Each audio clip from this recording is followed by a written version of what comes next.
தமிழகத்தின் புதிய வரவாக உள்ள தமிழக வெற்றி கழக தலைவர் நடிகர் விஜய் 42 நாட்கள் தொடர் மக்கள் சந்திப்பு பயணத்தை மேற்கொள்ள உள்ளதாக தகவல் வெளியாகி உள்ளது. ஜூலை 2வது வாரம் அல்லது ஆகஸ்ட் முதல் வாரத்தில் விஜய் இந்த மக்கள் சந்திப்பு பயணத்தை தொடங்குவார் என்று எதிர்பார்க்கப்பட்டுள்ள நிலையில் திருச்சி அல்லது மதுரையில் இருந்து தொடங்கும் என்றும் கூறப்படுகிறது. தமிழகத்தில் நடைபெறும் சட்டமன்ற தேர்தலுக்கு இன்னும் 10 மாதங்களே இருக்கும் நிலையில் தமிழகத்தில் உள்ள அனைத்து அரசியல் கட்சிகளும் தேர்தல் பணிகளை முடுக்கி விட்டுள்ளனர். அந்த வகையில் தமிழ்நாட்டில் புதிதாக களம் காண உள்ள நடிகர் விஜயின் தமிழக வெற்றி கழகமும் மும்முரமாக தீவிர தேர்தல் கள பணிகளை மேற்கொண்டு வருகிறது. சில கட்சிகளுடன் கூட்டணி பேச்சுவார்த்தையில் ஈடுபட்டாலும் கட்சியின் அடிப்படை கட்டமைப்புகளில் விஜய் தீவிரமாக கவனம் செலுத்தி வருகிறார்.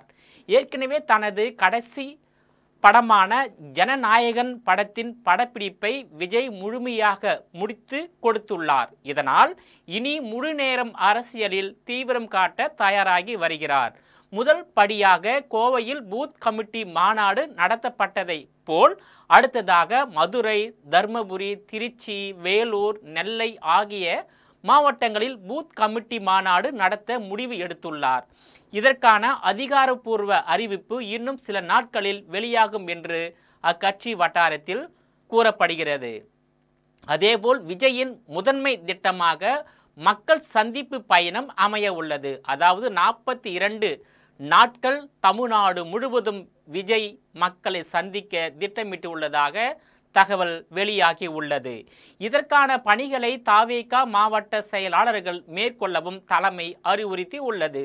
ஜூலை 2வது வாரம் அல்லது ஆகஸ்ட் முதல் வாரத்தில் இந்த மக்கள் சந்திப்பு பயணத்தை விஜய் தொடங்கலாம் என்று எதிர்பார்க்கப்படுகிறது. திருச்சி அல்லது மதுரை ஆகிய நகரங்களில் இருந்து விஜயின் பயணம் தொடங்கப்படும் என்று கூறப்படுகிறது. இதற்கான பிரத்யேக பிரச்சார வாகனமும் தயார் செய்யப்பட்டு வருகிறது. ஏற்கனவே இதற்காக மாவட்ட செயலாளர்களிடம் வழித்தடம் தொடர்பான அறிக்கைகள் கோரப்பட்டிருக்கிறது. ஏற்கனவே விஜய்க்கு இளைஞர்கள் மத்தியில் நல்ல ஆதரவு இருந்து வரும் சூழலில் மக்கள் சந்திப்பு பயணம் மூலமாக தாவேகா பெண்கள் மற்றும் சீனியர்களின் ஆதரவை பெறவும் வாய்ப்புகள் உள்ளதாக பார்க்கப்படுகிறது. ஒவ்வொரு மாவட்டத்திலும் விஜய் என்ன பேச வேண்டும் என்பதற்கும் தனியாக ஒரு குழு உரைகளை வடிவமைத்து வருவதாக சொல்லப்படுகிறது. அது மட்டுமல்லாமல் கட்சி நிர்வாகிகளிடையே கோஷ்டி பூசல் இருக்கக்கூடாது என்று விஜய் கடுமையான உத்தரவு ஒன்றையும் பிறப்பித்துள்ளார். இதனால் விஜய் மக்கள் சந்திப்பு பயணத்தை கட்சி நிர்வாகிகள் இணைந்து மேற்கொள்ளவும் அறிவுறுத்தப்பட்டுள்ளது. இதனிடையே மத்திய உள்துறை அமைச்சர் அமித்ஷா தமிழ்நாடு வர உள்ள நிலையில் தேசிய ஜனநாயக கூட்டணியில் விஜயின் தமிழக வெற்றி கழகம் இணைய வாய்ப்பு உள்ளதா என்று எழுப்பப்பட்ட கேள்விக்கு அக்கட்சியின் மாநில தலைவர் நயினார் நாகேந்திரன் பதில் அளித்துள்ளார். தமிழ்நாட்டில் பாஜக கால் ஊன்ற வேண்டும் என்பதற்காக பல்வேறு முயற்சிகளை மேற்கொண்டு வருகிறது. மத்திய உள்துறை அமைச்சர் அமித்ஷா தமிழ்நாடு பாஜக மீது சிறப்பு கவனம் செலுத்தி வருகிறார். தமிழகத்தில் தேசிய ஜனநாயக கூட்டணியை வலுப்படுத்தும் பணியையும் மேற்கொள்கிறார். கடந்த முறை சென்னை வந்தபோது அதிமுகவை கூட்டணிக்குள் கொண்டு வந்தார். அடுத்த முறை சென்னை வரும்போது தேசிய ஜனநாயக கூட்டணியில் உள்ள பிற கட்சிகளை சந்தித்து பேச்சுவார்த்தை நடத்துவார் என்ற தகவலும் வெளியாகி உள்ளதாக குறிப்பிட்டுள்ளார்.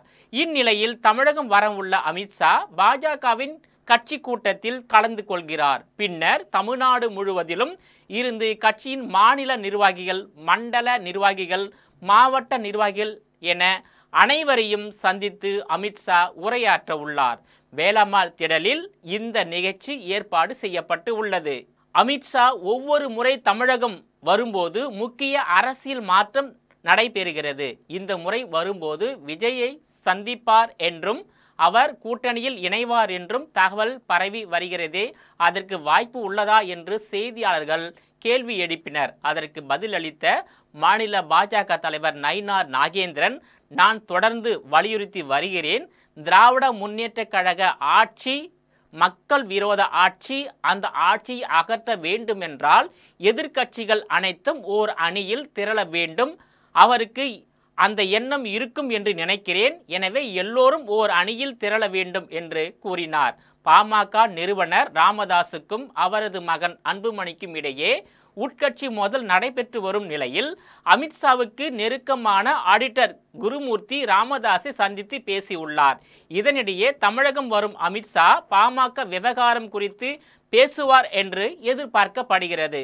அதிமுக பாஜக கூட்டணியில் பாமக, தேமுதிக, தவேக, தமிழ் மாநில காங்கிரஸ், அம்மா மக்கள் முன்னேற்ற கழகம், அதிமுக முன்னாள் முதலமைச்சர் ஓ பன்னீர்செல்வம் தலைமையிலான உரிமை மீட்பு குழு அணி, இந்திய ஜனநாயக கட்சி, புரட்சி பாரதம் கட்சி, புதிய தமிழகம் கட்சி, புதிய நீதி கட்சி, தமிழக மக்கள் முன்னேற்ற கழகம், இந்திய மக்கள் கல்வி முன்னேற்ற கழகம் போன்ற பல்வேறு கட்சிகளை ஓர் அணியில் இணைத்து வலுவான கூட்டணி அமைத்து 2026 நடைபெறும் தமிழக சட்டமன்ற தேர்தலில் குற்றவாளிகளின் கூடாரமாக செயல்பட்டு வரும் அண்ணா அறிவாலய திமுகவின் திராவிட மாடல் அரசை வீழ்த்த வேண்டும், தமிழகத்தையும் தமிழக மக்களையும் பாதுகாக்க வேண்டும் என்ற நோக்கத்தோடு அதிமுக பாஜக கூட்டணி கட்சிகளின் தலைவர்கள் செயல்பட்டு வருகின்றனர்.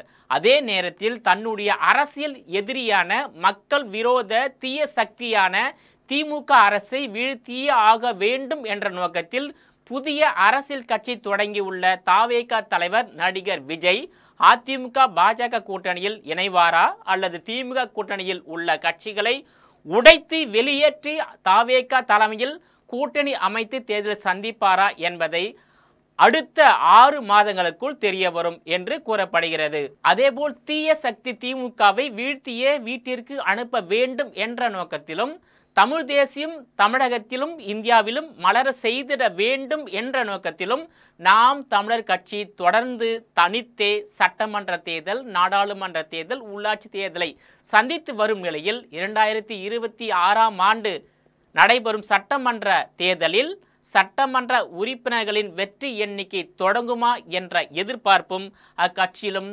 தமிழர்கள் மத்தியிலும் எழுந்துள்ளது. அதிமுக பாஜக அணி, தவேக அணி மற்றும் தனித்தே போட்டியிடும் நாம் தமிழர் கட்சி வரிசையில் தமிழக மக்களாகிய வாக்காளர்கள் அணி, இந்த 4 அணிகளும் ஒன்றாக இணைந்து 2026 சட்டமன்ற தேர்தலில் திமுக அணியை தோற்கடித்து வீட்டிற்கு அனுப்ப போகிறதா அல்லது திமுக தலைமையிலான அணி தமிழக வாக்காளர்களின் ஆதரவை பெற்று பாஜக அதிமுக அணி, தவேக அணி நாம் தமிழர் கட்சியை தோற்கடிக்க போகிறதா என்பதை பொறுத்திருந்தே பார்க்க வேண்டும். 2026 தமிழக சட்டமன்ற தேர்தலில் எந்த கட்சி கூட்டணி ஆளும் கட்சியாகவும் எதிர்கட்சியாகவும் வெற்றி பெறுகிறதோ அந்த கட்சி கூட்டணியே தமிழக அரசியல் களத்தில் உயிர்ப்புடன் இருக்கும். ஆளும் கட்சியாகவும் எதிர்கட்சியாகவும் வெற்றி பெறாத நிலைக்கு தள்ளப்படும் கட்சி தமிழக அரசியல் களத்தில் நிலைத்து இருக்குமா அல்லது காணாமல் போகுமா என்பதை இந்த 2026 தேர்தல் முடிவுக்கு பிறகே தெரிய வரும் என்று எதிர்பார்க்கப்படுகிறது. நேயர்களே, மீண்டும் இது போன்ற மற்றொரு நிகழ்ச்சியில் சந்திக்கிறேன். அதுவரையில் உங்களிடமிருந்து விடைபெறுவது நான் உங்கள் விஜயபாலன்.